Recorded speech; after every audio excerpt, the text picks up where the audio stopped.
Salutations les duellistes. Aujourd'hui on va faire un tuto assez rapide sur la partie PVP, toujours. C'est un logiciel web qui va nous permettre de faire des calculs d'IV. Alors c'est pas du tout PVPoke qui fait ça, c'est un autre logiciel, un autre site web qui fait ça. Et en gros, on va avoir 4 cas pratiques pour utiliser ce logiciel. Alors, pour aller sur ce logiciel, c'est très simple. Vous allez sur votre navigateur web, vous mettez pvpivs.com, voilà. Donc vous arrivez sur une page web assez minimaliste. Là, pour notre premier essai, on va rester en Great League. On va taper un Pokémon. Alors, ça, c'est un très bon Pokémon pour faire des essais. Pourquoi ? Parce que c'est un Pokémon qui monte assez haut en level avec peu de PC.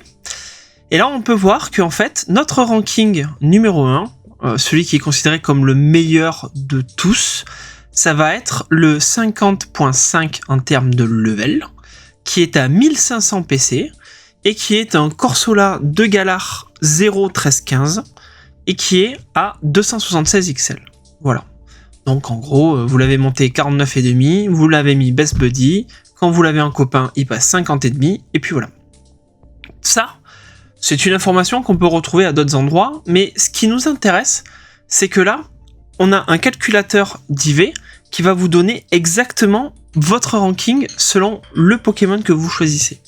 Alors, imaginons, on a fait 4 échanges avec 4 copains, ça s'est super bien passé, et en fait, on voudrait savoir lequel jouer. Alors là, on va pas faire de matrice du tout, on va juste savoir quel est le rang de chacun des Pokémon. Si jamais je veux rentrer par exemple le 0.15.15, on voit que c'est le 4e dans le ranking. J'ai eu aussi un 1.15.15, là.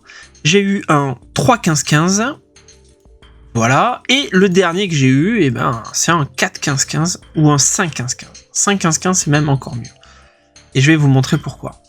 Là, on voit que nos 4 Pokémon, ils sont rang 4, rang 12, rang 134 et rang 180. Alors, on voit qu'il y a une différence de ranking, mais ça, en gros, c'est ce qui va nous intéresser. Si on part du même piédestal pour chacun, on ne plafonne pas et on met un seuil à 0 de stats, effectivement, on a ce ranking-là. Mais imaginons, vous n'avez pas la chance d'avoir un ami qui est capable de vous donner un Pokémon qui a 0 stats. Pour rappel, 0 stats veut dire un échange 0 cœur, ce qui veut dire que vous pouvez faire qu'un seul échange 0 cœur par ami. À partir du moment où vous faites un échange, vous passez 1 cœur, et les statistiques sont minimum 1. Ce qui veut dire que le seuil ne peut pas descendre en dessous de 1-1-1 pour votre Pokémon. Voilà. Très important à savoir, parce que si vous voulez faire des échanges PVP avec des Pokémon qui doivent être très low stat, avec un ami qui est déjà 4 cœurs, c'est impossible. Voilà, et je vais vous montrer pourquoi.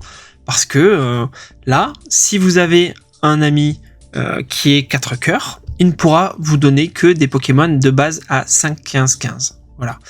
Si vous ne savez pas comment le calculer, que vous voulez pas vous taper le tableau en entier, que vous voulez pas pleurer pendant longtemps, imaginons, là, on va passer le tableau en 15.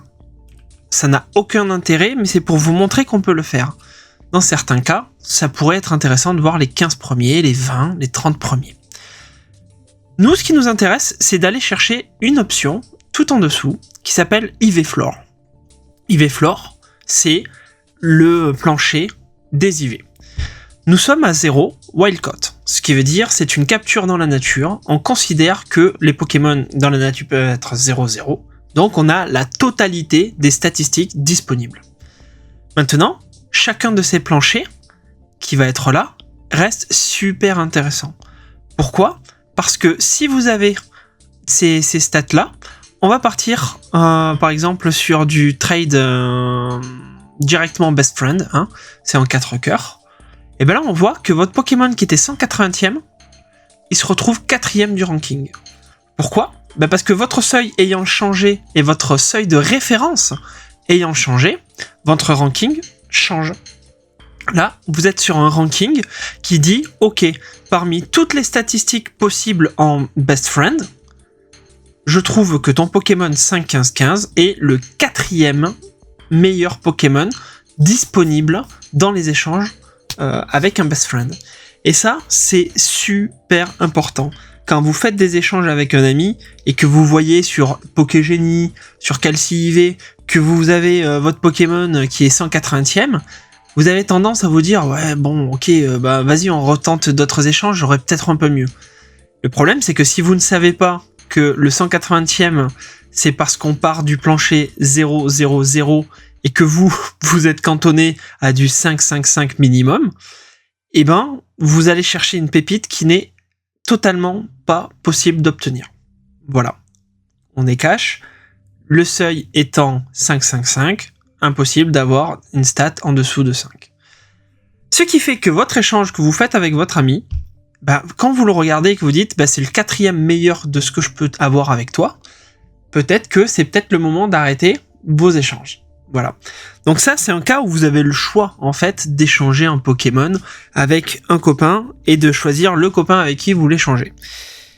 Il y a d'autres cas qui sont un petit peu plus particuliers. Je vais prendre le cas de Giratina, parce que c'est un Pokémon qui est très très fort et qui a beaucoup servi en super. Alors, pour enlever, on appuie sur les petits moins sur le côté, ce qui va dépolluer, entre guillemets, la planche. On va rester en Great League, mais on va partir sur un Giratina. Alors, en vrai, il y en a un qui a été disponible en purifié en étant dans une forme pour la Team Rocket, et on a eu le deuxième Giratina dans une étude ponctuelle qui était, si jamais je me rappelle bien, il y a 1 an et demi ou 2 ans. Et ce Giratina, il avait un gros avantage, c'est qu'il était échangeable pour la super. Pourquoi ? Parce que étant dans la partie gauche des études, il était level 15. Et ça va beaucoup changer les choses. Pourquoi ? Parce que quand on regarde le Giratina Origine, on s'aperçoit que 5-15-10, c'est toujours du level 15. Voilà.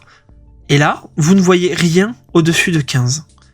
Et ça a un sens parce que si vous aviez un level 20, vous ne pourriez pas le jouer en super. Et pour calculer ça, on va partir du fait que, en vrai, votre échange, vous pouvez le faire avec un ami, un cœur. On va mettre cette option-là. Et en dessous, on va aller chercher dans Advanced. C'est toute une série d'options. On va dire le minimum level, on veut pas qu'il soit capturé dans la nature, ce que vous pourriez retrouver avec Latios, Latias, les Raikou, Entei, Suicune qui étaient disponibles dans la nature pendant leur GoFest respectif. Là, on va partir sur du Research Reward. En gros, les récompenses de recherche.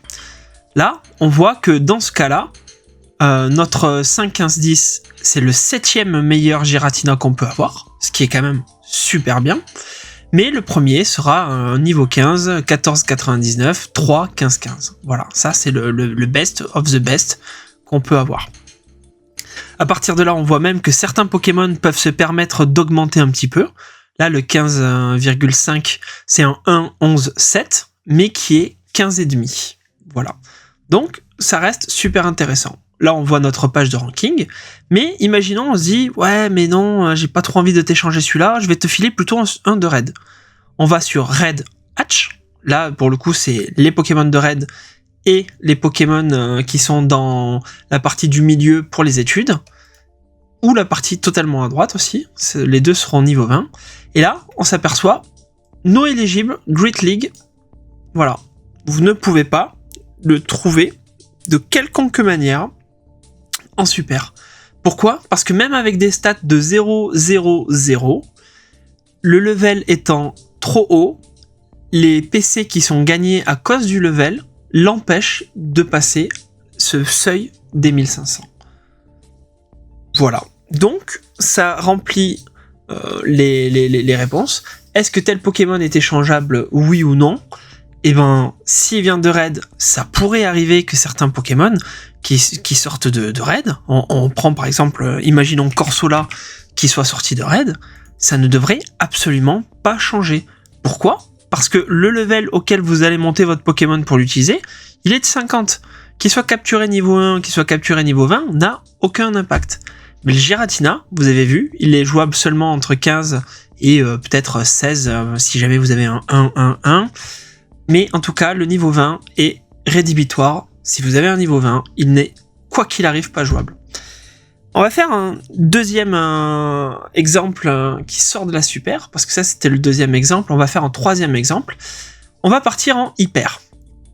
Et là, on va repartir sur à peu près la même idée, mais en se disant, on change de Pokémon, on passe sur un Genesect. Alors je prends pas ce Pokémon au hasard, parce que Genesect, il a cette particularité d'être capturable en raid, mais non échangeable. C'est un Pokémon qui, comme Darkrai, comme Deoxys, comme Hoopa, est un fabuleux non échangeable. Et là, vous vous dites, bon bah si on peut pas l'échanger, il va devoir garder les stats officielles du moment que je le capture.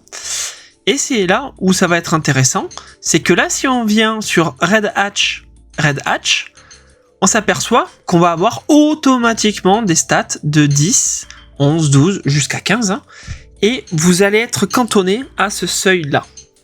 Ça reste super important, vu que vous ne pouvez pas les échanger, et que si, voilà, on part sur un 10, tac, 12, 12, on va l'enregistrer pour après, hein, vous allez le voir, hein, c'est le rang 1, mais si jamais on disait, pour X ou Y raison, un jour, il y a des Genesect qui sont disponibles dans la nature dans un événement, hop, et là, vous voyez que votre 10, 12, 12 qui était le meilleur rang à l'heure actuelle, et bien en fait il se ferait surpasser parce qu'il passerait 242e et que le meilleur Genesect, toutes stats confondues, serait le 1-15-15.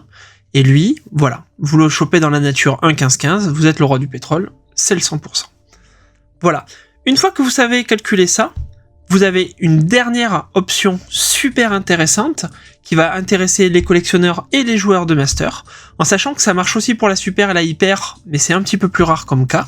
En Master, c'est là où ça va vraiment donner tout son plein power. Master League, on voit que notre Genesect, le rang 1 c'est le 15-15-15, hein, il n'y a pas de hasard, et on voit que le rang 2, ça va être le 14-15-15. Alors pourquoi je dis ça ? C'est pour montrer la différence entre notre Genesect et le Kyogre que je vais mettre maintenant. Alors Kyogre qui est rejoint dans ce club très fermé par Dracofeu, Spinda, qui lui n'arrivera jamais en Master mais qui a le même cas. On a Groudon aussi qui a le même cas. On a Pyrotechnique qui a le même cas. Karmadura, je vais pas tous les faire, ils sont trouvables assez facilement sur internet. Mais c'est des Pokémon qui 15-15-15 et 15-15-14 ont exactement les mêmes statistiques. C'est ce qu'on appelle des fake Hundo, des fake 100%. Et bien ces Pokémon, c'est très intéressant de les connaître, et si vous ne les connaissez pas, vous pouvez toujours aller vérifier avec cette option-là si votre Pokémon c'est un bon Pokémon 100% ou si c'est pas le 100%. Mais voilà, vous voyez que vous avez autant de HP disponibles en ayant 14 de Stam ou 15 de stamina. Stamina, c'est ce qu'on appelle l'endurance, les PV. Et ben là, vous avez votre fake Shundo. Ou votre fake Hundo s'il n'est pas shiny. Voilà. Ça, c'est une option super importante. Si on fait une demi-astuce, on part sur Great League. Voilà, votre Kyogre, il n'est pas disponible, donc on va partir sur un autre Pokémon genre Corsola. Je voulais vous montrer un dernier petit truc qui marche bien aussi, c'est que des fois on dit « Ouais, j'ai un breakpoint sur tel Pokémon en tournoi, j'aimerais bien trouver un Pokémon qui est assez puissant pour pouvoir battre celui-là. » Si votre breakpoint, il vous faut 116 d'attaque, bon, ben votre Corsola, il l'aura jamais. Mais si jamais il faut 103, et ben voilà, on va à 103 ici, et on se dit « Voilà, quel est le Corsola le plus intéressant pour moi qui a au minimum 103 d'attaque ?» Et bien avec vos 103 d'attaque, vous avez ici le ranking. Pour avoir 103 d'attaque, il vous faut minimum 11 d'attaque. Voilà, vous voyez, hein, le rang 1520, niveau 45, 1500 PC, c'est le 11, 13, 7, et lui, il a ses 103 d'attaque. Alors, ça sert dans certains cas, Mais du coup, en tournoi, il est assez fréquent qu'on prenne un Pokémon justement parce qu'il a des PC et une stat d'attaque qui va lui permettre de gagner une CMP sur un Pokémon ultra précis. Et grâce à ce logiciel-là, vous pouvez avoir une idée des Pokémon que vous devez chasser pour avoir vraiment cette CMP qui est super importante pour vous, votre bulk point, votre big point. Voilà. Donc ça, à la différence de Pokégénie où vous ne pouvez pas aller gratter aussi simplement ce genre d'infos, là c'est vraiment super simple d'utilisation. Je vous remercie d'avoir écouté le petit tuto. N'oubliez pas de vous abonner et de liker, ça nous aide à pouvoir promouvoir le PVP français sur Pokémon Go, bien entendu. Et moi, je retourne à d'autres tutos et je vous souhaite une bonne journée ou une bonne soirée. À plus tard!